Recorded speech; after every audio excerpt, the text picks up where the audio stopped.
Aniif abbaan manaa koo harmee isaa ajjeefnee ofumaa akka owwaalamtu nama waamne seenaa hedduu yeroo hedduu dubbisaa ture kan akka kanaa na gaddisiise hin jiru. Namoonni baay'een keessan maaliif viidiyoo irratti hojjettaa suuraa irratti hin hojjettu maaliif naan jettanii rakkoon kee maali naan jettanii okeessinii deebisa. Anis viidiyoo waraabuun baay'ee na dhibaa. Viidiyoo waraabuun namatti hin tolu. Yeroo nyaata hojjettu keessaaf waraabonni nyaata isaanii waraabamu hin jaallatan ni beektu. Garuu rakkoon koo maali? Yuutuubii lamarratti suuraatii yoo hojjette abbaan yuutuubii si qabataa jechuudha sin dabarsu. Kanumaafidha jechuudha. Baay'ee keessa yeroo hedduu irra deddeebi'ee isinitti hima suuraa fayyadaminaan jettanii yuutuubii gosa tokko irratti suuraa fayyadamaa jiran ni beektanii jechuudha. Isa kanarratti immoo dirqama viidiyoo fayyadamuu qabaa jechuudha. Kanumaaf galatooma. Maaliif otoo suuraa ta'e baay'ee gaariidha dhugaa keessanii garuu yuutuubii lamarratti anataa tokko hojjechuun dhorkaadha jechuudha. Harmeen abbaa manaa koo baay'ee hinaaftuu fi dubartii baay'ee cimtuu yeroo taatu guyyaa tokko ani abbaa manaa koo ganama hirribaa ka'ee inni bakka biraa jiraatii kootuu jedhee yeroo waamu maalitti waamtaa yaa intala akkas yookaan afaan baalagee dubbachuun amaatiin yookaan haati gurbaa kana jettee nama arrabsuun akka biyya keenyaatti safuu guddaa waan ta'eef anuu jechoota isheen dubbadhuuti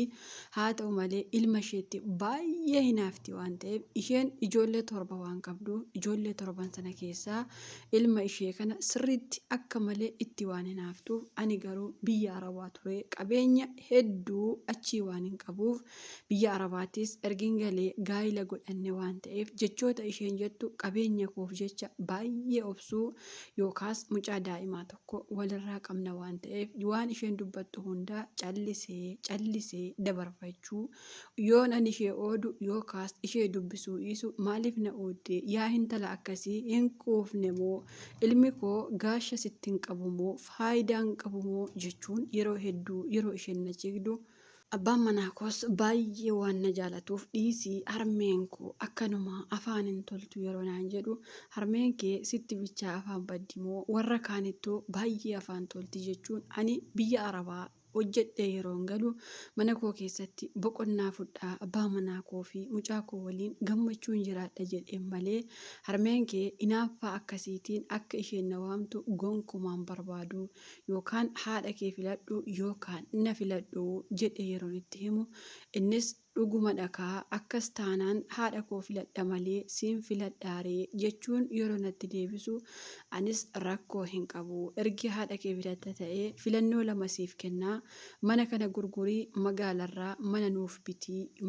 magaala yeroon siniin jedhu achis magaaluma garuu magaala guddaatii deemi nuu bitii bakka haati kee gonkumaa nun agarre yeroon jiru innis gonkumaa haadha koorraa fagaadhe jiraachuun barbaadu obbolaa koo barbaada abbaa koo fi maatii koo hundaa waliin jiraachuu waan barbaaduuf yoo feetee deemuu dandeessaa jechuu yeroo natti himu anis akkamittiin qabeenya koo dhiisee deemaa yaa warra hiyyeetti maal qabduu kootiin akkas taatamoo yoo feete situ moofaa keessa saabbatee mana kootii baha malee natu bahaayii jedhee yeroo isatti himu innis akkamittiin akkas naan jettaa mee maqaa ittiin mana kana bitte tokko lamaan waraqaa naaf fidii jechuun haadha isaa waliin ta'ee yeroo inni na loluu jalqabu osuma akkana jennu waggaarraa waggaatti waan dabarsineef waggoonnis nurraa waan lakkoofseef namoonni baay'een isaan amala isaaniitii dhiisaa warra akkasii warra achii immoo isaan fa'aa akkasii miti haati akkana ilmatti hinaaftu eessa jirti jechuun ilkaan irratti baatanii waan deemaniif isheenis dantaa namaa waan hin qabaanneef ilma ishee kootu mana koo bulii gonkumaa mana kee hin buliini as kootu jettee yoo inni ufuu dide yookaas mana ishee yoo inni deemuu dide baay'ee tokko itti aarti waan ta'eef dhugumatti ani haadha kee miti moo anaa immoo ishee kabaja jechuun dhugumatti nama guddaa yookaas ilmi ishee abbaa ilmootiyyuu miti ulee fudhattee bakka inni taa'utti yoo hin ciisata illee achitti rukuttee ilma ishee mana ofiitti fudhattee galti. Anis osuma kanaan jiru waggoota argin lakkoofsisee booda jireenyi kunis akkanaan taane baree maatii kootti haati isaa akkasii durumayyuu nan obse malee ani jireenya akkasii jiraachuun barbaadu jedhee yeroo itti himu isaanis maarree qabeenya kee adda hiradhu irraa deemikaa ergisiin taane maaltu si cinqee yookaan achii gurgurii bakka biraatii mana bitadhu jiraadhu dubartii guddoo haadha abbaa manaa kee inumaa loluu miti yoo isheen jecha tokko sitti dubbatte ati immoo karaa tokko jalaan deemi malee gonkumaa ittiin deebisin jechuun haati koos obbolaan koos yeroo na gorsan anis gorsa maatii koo fudhee manatti galee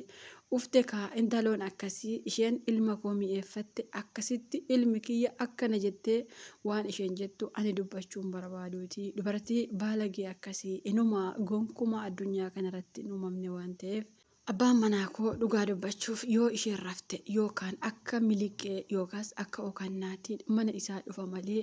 yoo agarte dhugumatti albeeyyuu fudhattee waa waraantuuf innis jireenyi kun nuuf hin taane dhugumayyuu akkuma ati jette mana asii gurgurree magaala biraatii bitannaa jedhee yeroo natti himu anis eeyyeen kanuma siin jedhee haadha kee teenyee arrabsuurra yookaas teenyee qoccoloorra asii deemuun filannoo keenya jedhee yeroo inni himu innis dhugumatti haalli kun na baasa jedhee deemee obboleessa isaa mari'atee magaala akkasiitii mana naaf barbaada nama mana bitus naaf barbaada ani cinqii harmee koo dadhabeera isheef jedhees jireenya kiyyaan deeguu jedhee yeroo itti himu isheenis lakkii in ta'u asii hin deemtu osuma isheen jettee maraattu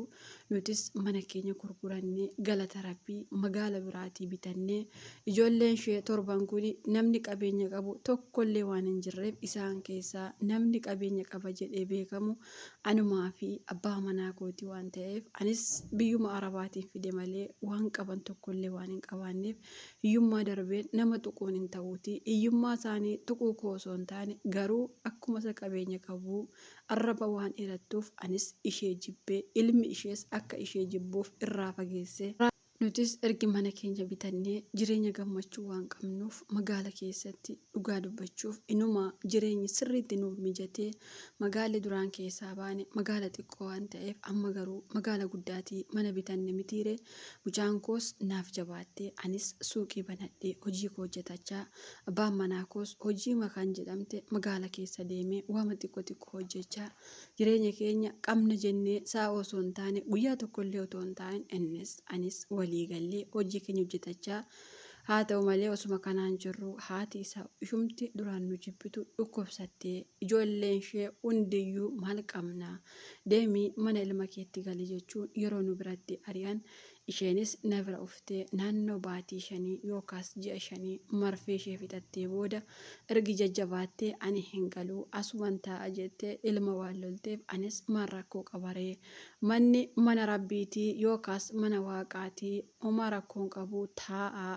yaa imaammaa jedhee yeroon isheetti isheenis maammahii addunyaa kanarraa badii imaammaa naan jettaahi silaammoo eessan deemaree mana ilma koo keessaa jechuun ergi fayyitee inumaa natti hagamuu yookaas naan loluu halkaniif guyyaa akkuma qeerransaa natti harqanuu waan kaateef anis kanaa booda abbaa manaa kootiin ati harmee kee waliin jiraadhu ani hin deemaa jechuun yeroo itti himu innis hin deemtu haati koo naaf dabde waan ta'eef maal akka gochuu qabnu natti himii jedhee yeroo na gaafatu anis harmee kee addunyaa kanarraa balleessuu qabnaa jedhee yeroo itti himu innis dura na didus booddee irratti godhii homaa rakkoon qabu ani maal godharee isheetu jireenya koo diiguuf tattaafachaa jira ani immoo jireenya koo diiguun barbaadu jedhee yeroo natti himu anis akkamitti akka lubbuun ishee baate yookaas maal akka ishee godhe isinitti himuu baadhus garuu galgala yeroo inni dhufu kunoo harmeen kee boqottee jirti jedhee yeroo itti himu innis baay'ee rifatee maal taate harmeen koo jedhee yeroo natti himu yeroo na gaafatu anis hin beeku kufaatii ishee argee yookaas asumatti lubbuun ishee keessaa baatee argee waan hin beeku tokkollee hin qabu ergan jedhee booda innis sumatu harmee koo ajjeesee mana kanaa bahi jechuun inumaa albee fudhatee yeroo nafaana fiigu natu haadha kee ajjeesee jedhee yeroo isatti himu innis booddee namni maannaan jedha jechuun suutuma jedhee ergi nama itti himuu dhiisee yookaas namootuma firaa ergi waammatee harmee isaa kafanatee yookaas saaxiniitti ergi gashee booda obbolaa isaa waamee Obbolaa isaa ergi dhufanii booda haati keenya maal taatee duute yeroo jedhan maali haati keenya akka dhukkubsattu hin beektanii moo jedhee yeroo itti himu isaanis duraan haati isaanii akka dhukkubsattu hin beeku mitiire anis guyyaa sanaa kaasee sammuun koo na keessaa baduu bakka hin jiru wallaaluuf yeroo hin qabu innis maarree harki koo qulqulluu ajetta mitiire ani harmee koo ajjeesisiin jedhe moo ati akkas jennaan dhugumayyuu eeyyee akkas wayya jechuun koo dhuguma ajjeesisiin jechuu kooti moo yeroo inni naan jedhu anis kakaa addunyaa irra hin jirre harmee kee hin tuqne jechuun yeroon kakadhu innis in sobdaa harmee koo sumata akkana godhee osoo hin deemee marammarsiisee nan danda'a garuu namnis maannaan jedha jedhee malee jechuun ergi gadda haadha isaa fixatee booda naannoo ji'a lamaa yookaas baatii lamaa yoo osoo hin ta'in mucaan koo durbaas kan ukkuballee guyyaa tokko mataa ukkubuu yookaas mana marfee geessine kan hin beekne ganama qabamtee galgala addunyaa kanarra yeroo boqottu abbaan manaa koos ati kanaa booda faayidaa hin qabdu harkuma keetu gabii hin qabu moo cubbuu harmee koo waa gootetu mucaa kootiin bahilaataa yeroo inni naan jedhu anis inumaan kakadhe ammasitti deebisee innis kanaa booda omaana fayyaduu narraa badi jedhee dhugumatti ergi mucaan duute keessaafuu sammuu isaa wallaalee ta'e hin beeku na ajjeesuuf yeroo na faana fiigu anis manichaa bahee mana namaa ture haa ta'u malee yeroo gabaabaa keessatti biyya arabaatti deebi'ee ammas qarshii hojjedhus bakka dhaqus hin beeku ofii koos mataan koo erga gaafa haati isaa duute rifaatu halkan yoo rafu nama mormana hudhanatti fakkaata yeroo achii ka'ummoo omti na biran jiruuti kushina arabaa keessatti maraachuufan jira badiin koo maalii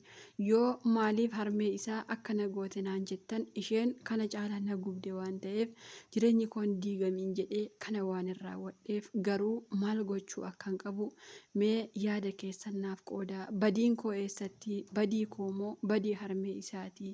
yaada keessan nan eeggadha galatooma itti obboleettiin keenya yaada kennuu erguuf hedduu galatooma irraa barannaa. Yaada kanarratti waa yaada kiyya kennachuu barbaada. Fakkeenyaaf haadha manaaf abbaa manaa gidduu haati hin galti. Amaatii ka jennu sun haati isaa ka niitii ilmaa ka jibbitu jira. Ka ilma ofiillee jibbitu jira. Haati tokko miti haadha gaarii jira. Haadha badduu jira. Kanaafuu haadha nama sanaa yoo nuun taane lubbuu baasuu hin qabnu. Walumaa galatti isa waliin ergi magaala biraatti galteellee booda haati achi uftee isuma dhiisuu qabda jechuudha dubbii gabaabaa isuma dhiiftee deemuu qabda malee lubbuu namaa akkana gochuun boqonnaa siif hin laatu jechuudha yoomillee inni du'e obbaafatee jee haaceen ka du'een obbaafataa garuu fayyaatti du'u rabbiin waa oolchuu jireenyi yoo isin hin taane jireenyi boodayyuu jireenya guddaa jira waan ta'eef yoo isin hin taane jireenya sana dhiistanii deemuutu irra filatamaadha jechuudha akka yaada kiyyaatti badiin kee asitti warri koomentii isin hordoftoonni yaada qoodaa fi badiin kee maal akka ta'e anillee badiin kee maali jedhee akka yaadu akka nama tokkotti yoo ta'e rabbii kee akka amantii keetti araara kadhu sababiin isaa gumaa namaa si harka jira akka tamma jetteetti lubbuu namaa baastee nagaa hin argattu yoo isa oksite illee atamma fakkeenyaaf ilma oksuu jirta kakachuu jirta rabbiin si arga waan ta'eef jireenyi kee si milkaa'uu dhiisuu danda'a walumaa galatti rabbiin si haa qajeelchu jechuu barbaada osoo dhiistee deemte irra filatamaadha malee nama ajjeesuun furmaata siif hin ta'u keessaafuu akka jettetti dubartii umuriin ishee deemeerudha jettee kanaafuu nama dhukkubsataadha lubbuu namaa harka ofiitti waa balleessuun hin ta'u sababiin isaas illee maaltu akkasii eeggatu hin beektu namoonni baay'een abbaa manaa koo abuurra jechuun maatii isaa kan miidhantu jira akkasuma ka qoricha adda addaa kennaniifi jira ka maatii ilmarraa kutantu jira waan akkasii waa baay'ee jira kanaafuu yoo maatiin isaa nama jibban dhiitanii deemuun furmaata tokko maaliif yoo ati waan gaarii hojjette waan gaarii si eeggata garuu waan badaa yoo hojjette immoo waanuma badaa sana si eeggata jechuudha ati amma obboleettii keenya ergi lubbuu sana akkas goote jireenyi keellee sii ta'ee hin jiru sammuun keellee nagaa argachaa hin jiru mucaa keellee abdee jirta qabeenyi keellee walitti siif qabamaa hin jiru kanaafuu badii qabda jedhee yaada akka kootti badii kee immoo rabbiin siif haa dhiisu ilmi namaa kamuu badii ni qaba garuu immoo waan akkanaa gochuun badii guddaadha. sababiin isaa otoo dhiisanii deemuu hin jiru otoo maatiin kee dhiisii achii deemisiin jedhanii jecha maatii kee irra utaaltee waan kana gochuun waan noorii waan safuu cabse jechuudha dhugaa dubbachuu fi badiin qabaa jettee gaafatta isayyuu badii guddaa qabda garuu badii kee rabbiin siif haa'isu jechuu barbaada hordoftoonni kiyya yaada keessan koomentii jalatti qooduu fi hin dagatina.